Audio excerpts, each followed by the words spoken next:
नमस्कार, आप देख रहे हैं हमारा ये खास कार्यक्रम न्यूज नेशन की एक खास पेशकश देवभूमि का दंगल, जिसमें इस वक्त हम मौजूद हैं उत्तराखंड में। उत्तराखंड के विधानसभा चुनाव को लेकर बात करने के लिए।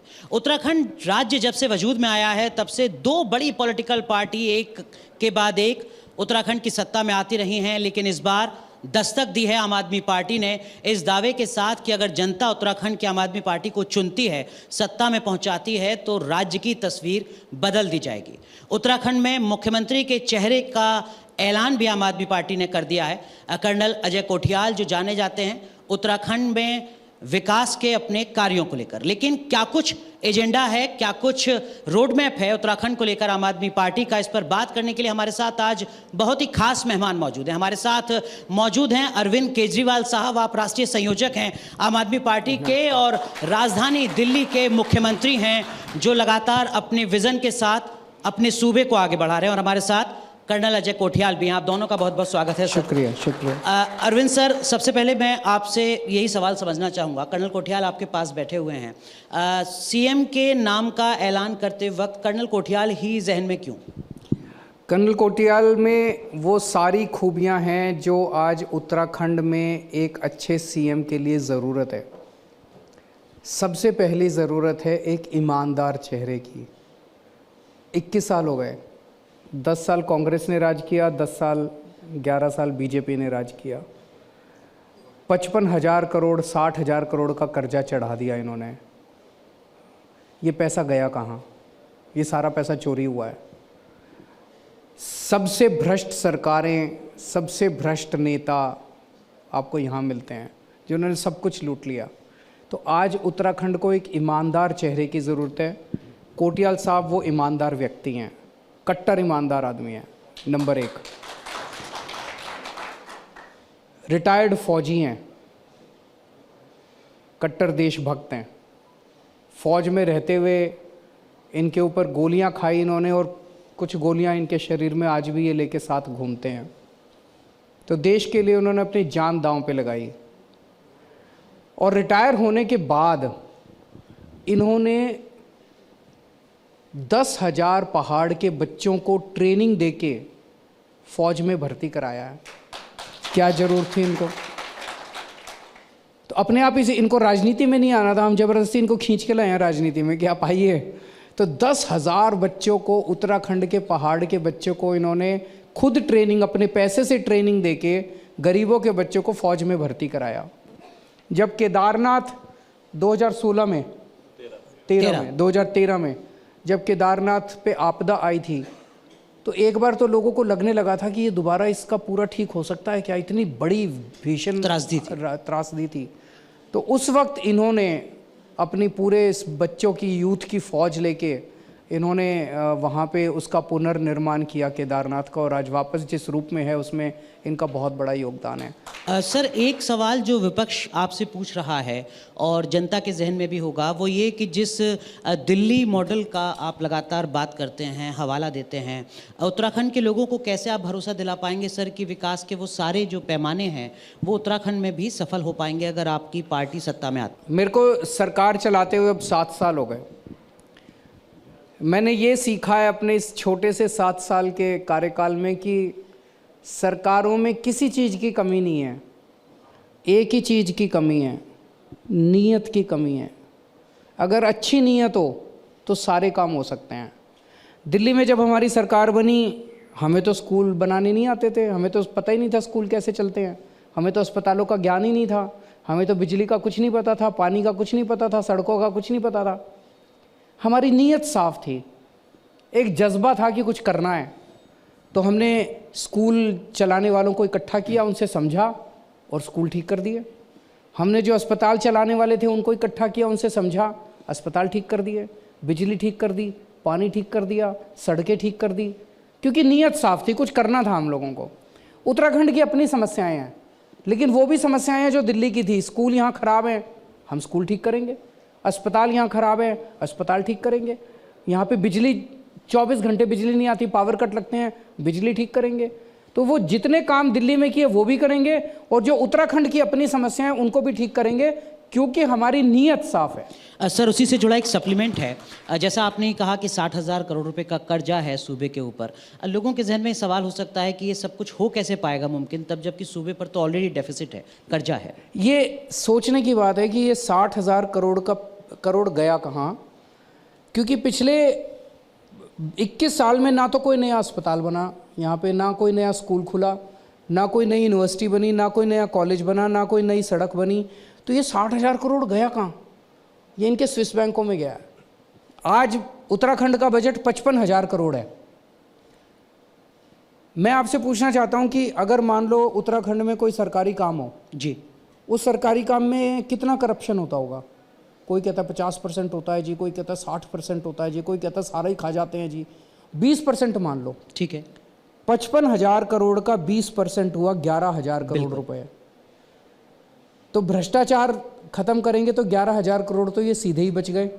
और ये जितनी हमने योजनाएं अनाउंस की हैं इसका खर्चा 3,500-4 हज़ार करोड़ का है। अच्छा, ये सब कैलकुलेटेड है? ये सब कैलकुलेटेड, सब पूरा विजन हमारे जितना भी हमने कहा है, हम फ्री बिजली देंगे, बेरोजगारी पेंशन देंगे, भत्ता देंगे, महिलाओं को 1,000 ये सब मिला मिलो के 3,500-4,000 करोड़ का खर्चा है, बड़े आराम से निकल आएगा। ठीक है सर, एक आरोप जो विपक्ष की तरफ से लगातार लग रहा है, हरीश रावत साहब भी कह रहे हैं कि देखिए ये तो सिर्फ चुनाव लड़ने के लिए आम आदमी पार्टी उत्तराखंड में आई है, उत्तराखंड को समझना है तो थोड़ा 5-7 साल का वक्त बिताते तो ज़्यादा बेहतर होता। कितना दम आपको नज़र आता है इस आरोप? ये तो यहीं पैदा हुए हैं जी, यहीं पैदा हुए, यहीं रहे, यहीं खाया, यहीं पिया। ये तो गांव-गांव में वाकिफ़ हैं, हर गांव घूम चुके हैं ये। तो ये यहाँ पे वो पता नहीं हरीश रावत साहब कैसे कह रहे हैं कि कोटियाल साहब अभी आए हैं और अब चले जाएंगे, यहीं के आदमी हैं। ठीक है, तो वैसे भी ना आजकल क्या होता है कि बोलते हैं अरविंद केजरीवाल जी, विपक्ष कह रही है कि आप ऐसा कैसे करेंगे, तो दोनों पार्टियों ने ना अभी से अपने को विपक्ष मान लिया है, तो इसमें तो कोई दिक्कत ही नहीं है कि उत्तराखंड का नवनिर्माण कैसे होगा। ठीक है, आपने अपनी जो 5 गारंटी हैं उनका ऐलान किया है, वो 5 गारंटी आपको क्यों लगा कि उत्तराखंड के लिए उन गारंटियों पर बात करना बेहद ज़रूरी है? अभी मैं ना वो प्रेस कॉन्फ्रेंस करके आ रहा हूँ, तो 10 पॉइंट एजेंडा हमने दिए हैं जी। हम स्कूल ठीक करेंगे जैसे दिल्ली में किए, हम अस्पताल ठीक करेंगे जैसे दिल्ली में किए, दिल्ली के कोने कोने में हमने मोहल्ला क्लिनिक खोले हैं। आज उत्तराखंड की सबसे बड़ी ज़रूरत है कि गांव में स्वास्थ्य सेवाएं नहीं पहुंची अभी तक, तो जो मोहल्ला क्लिनिक का मॉडल है वही इसका समाधान है कि हर गांव में, पहाड़ के गांव में भी स्वास्थ्य सेवाएं पहुंचाएंगे। और आज दिल्ली में 2 करोड़ लोगों में कोई भी बीमार हो, हर एक का पूरा इलाज दिल्ली सरकार मुफ्त में कराती है, चाहे अमीर हो चाहे गरीब हो। तो आपको फीवर है, क्रोसिन चाहिए, वो भी फ्री, और कैंसर हो गया, ट्रांसप्लांट कराना है, वो भी फ्री। वैसे ही उत्तराखंड वासियों को पूरा फ्री ट्रीटमेंट देंगे।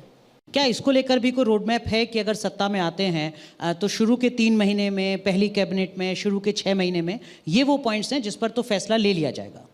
कर्नल कोठियाल। सबसे पहले तो था कि 300 यूनिट बिजली ये डिक्लेयर कर रखा है, जिस दिन सत्ता में आएंगे सबसे पहले 300 यूनिट बिजली और उसके प्रोवाइड कराई जाएगी मुफ्त। उसके बाद में है, हमने जो प्लान बना रखे हैं कि किस प्रकार से रोजगार की कार्रवाई होगी, उसको सबसे ज़्यादा एम्फेसिस दिया जाएगा।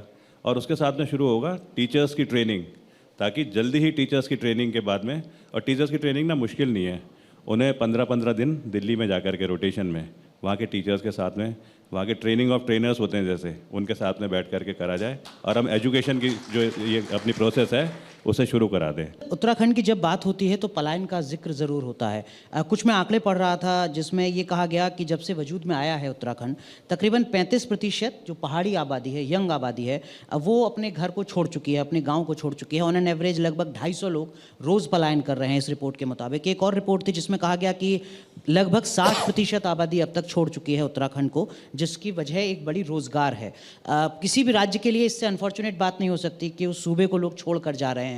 इसके लिए कोई रोड मैप है आपके पास? जैसा भी इन्होंने कहा कि रोज़गार पैदा करने का बहुत स्कोप है यहाँ पे उत्तराखंड के अंदर, स्पेशली टूरिज़्म के क्षेत्र के अंदर।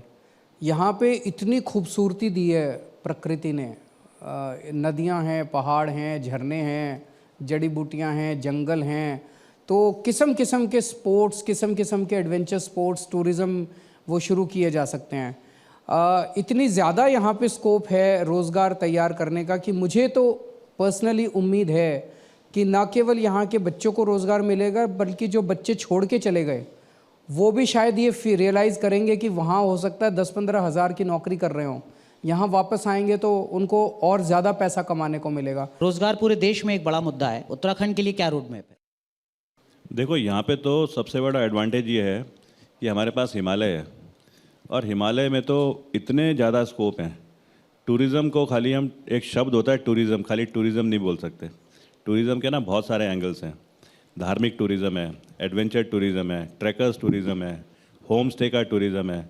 मैं तो कहता हूँ डिज़ास्टर टूरिज़्म है यहाँ पे। कई बार मेरे को कुछ लोगों ने बोला कि डिज़ास्टर नाम क्यों ले रहे हो।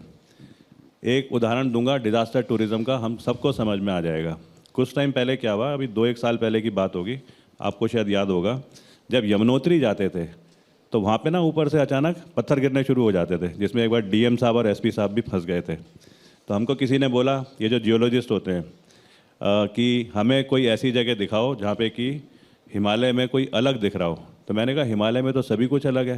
हिमालय वो यंग माउंटेन है, नया पहाड़ है दुनिया में, जो कि धीरे धीरे सेटल हो रहा है अभी। तो मैंने उनको बताया कि आप 8 दिन के लिए आइए। तो जेएनयू के थे एक प्रोफेसर जी, एक सिविल थे, एक फॉरेनर थे, ऐसे 4 लोगों की टीम आई। वहाँ पे क्या है, यमुनोत्री जब जाते हैं ना तो एक पीरियड होता है जब अचानक बुड़ बुड़ करके पत्थर ऊपर से निकल के गिरते हैं नीचे। गिरते हैं। अब ये तो एक बड़ी नेचुरल फिनोमिना है, लेकिन रिकॉर्ड कौन करे और देखे कौन। तो उनको हमने बगल वाले पहाड़ में बिठा दिया, सेफ एक टेंट लगाया, अच्छा खाना की व्यवस्था कर दी, टॉयलेट की व्यवस्था कर दी, गांव वालों को तो साथ में लगा डिजास्टर दिया। में भी संभावनाएं हैं। उन्होंने कैमरा लगाया, चौथे दिन उनको ना पूरा पत्थर गिरते हुए दिखा। वो सबसे ज़्यादा उसमें वीडियो में ना लाइक जो पड़ती हैं इसमें अपना यूट्यूब में, वो उस पर आई। ऐसी दिखाने की कितनी चीज़ें हैं यहाँ पे। उत्तराखंड की जनता दल बदल से बहुत परेशान है। किससे? हम दल बदल से बहुत परेशान है। हम लोग भाजपा को हटाने के लिए कांग्रेस को वोट देते हैं, कांग्रेस वाले जाके भाजपा में शामिल हो जाते हैं। अगर हम कांग्रेस को वोट देते हैं भाजपा को हटाने के लिए, तो कांग्रेस वाले फिर भाजपा में शामिल हो जाते हैं। मेरा सवाल आपसे यह है कि आप कैसे सुनिश्चित करेंगे कि आपके जो विधायक है वो किसी अन्य पार्टी में नहीं जाएंगे? 2 चीज़ें हैं। जैसे आपने एक तो गोवा में मैं- हलफनामा लिखवाया है, कुछ ऐसा यहाँ तो नहीं सोच रहे हैं आप? यहाँ ज़रूरत नहीं है। अच्छा, 2 चीज़ें हैं। एक तो जो मौजूदा पार्टियां हैं और जो इनके नेता हैं, कई सारे कांग्रेस के टिकट पे जीते, भाजपा में चले गए, अब चुनाव के पहले सारे भाजपा से कांग्रेस में वापस। ये क्यों कर रहे हैं? बेसिकली जहाँ देखते हैं जहाँ भ्रष्टाचार करने का मौका मिलेगा वहीं भाग जाते हैं सारे के। इन्होंने पैसा कमाना है, इन्होंने लूटना है, इनका एक ही मकसद है। तो ये जो पूरा का पूरा ढांचा है इसको बदलना पड़ेगा। ये दोनों पार्टियां, इनके नेता जब तक इस पूरे ढांचे पे चोट करके एक नया सिस्टम जो दिल्ली के लोगों ने किया, एक नई पार्टी लेके आए, नए नेता लेके आए, नई सोच लेके आए, तब तक ये नहीं होने वाला। तो आम आदमी पार्टी जो है अभी तक, जैसे पहली सरकार जब हमारी दिल्ली में बनी जी, दिल्ली में 70 सीटें हैं, 36 सीटें चाहिए जीतने के लिए। बीजेपी की 32 आई, हमारी 28 आई। बीजेपी को 4 सीट चाहिए थी जीतने सरकार बनाने के लिए, 28 में से वो एक भी नहीं तोड़ पाए, नहीं तो 4 तोड़ के सरकार। आसान था। तो हमारा फेविकोल का जोड़ है, ये आसानी से नहीं टूटता। ठीक है। सरकार अगर आप सत्ता में आते हैं तो कहाँ से चलेगी, उत्तराखंड से, दिल्ली से? सरकार यहीं से चलेगी। मैं आपकी बात समझ रहा हूँ जी, कि अभी क्या होता है कि धामी ये साहब, हम पंजाब में भी सवाल पूछते हैं भगवंत मान से जब वो जुड़ते हैं हमारे साथ। हाँ, मैं पंजाब का भी बताता हूँ, यहाँ का भी बताता हूँ। जैसे पंजाब में क्या है, कैप्टन अमरिंदर जब थे तो वो दिल्ली में 3-3 दिन तक बैठे रहते थे, सोनिया गांधी से मिलने का टाइम नहीं मिलता था उनको। ये कैप्टन अमरिंदर की इंसल्ट नहीं है, गांधी परिवार पूरे पंजाब 3 करोड़ पंजाबियों की इंसल्ट करता था। अब चन्नी साहब हैं, वो 90% टाइम वो उनके वेटिंग रूम में बैठे रहते हैं गांधी परिवार के दिल्ली में। अभी चन्नी साहब ने थोड़े दिन पहले कहा कि केजरीवाल मेरे को ये कहता है, मेरे को वो कहता है, मैं केजरीवाल के खिलाफ मानहानि का मुकदमा करूँगा। तो पत्रकार ने पूछा जी कब करोगे? कहते मैं पार्टी हाईकमांड से पूछ के करूँगा। मतलब जो मुख्यमंत्री एक मानहानि का मुकदमा नहीं कर सकता, वो क्या सर, क्या आप तैयार थे मतलब मुकदमे के लिए? हाँ, मैं तैयार हूँ। अच्छा। वो क्या सुबह चलाएगा? हाँ, भगवंत मान तो चन्नी साहब ने पिछले 3 महीने में कम से कम 90 चक्कर काटे होंगे दिल्ली के। अब भगवंत मान से पूछ लो उसने कितने काटे, वो 2 या 3 बार आया है मेरे घर दिल्ली, जब भी जरूरत पड़ती है मैं चला जाता हूँ।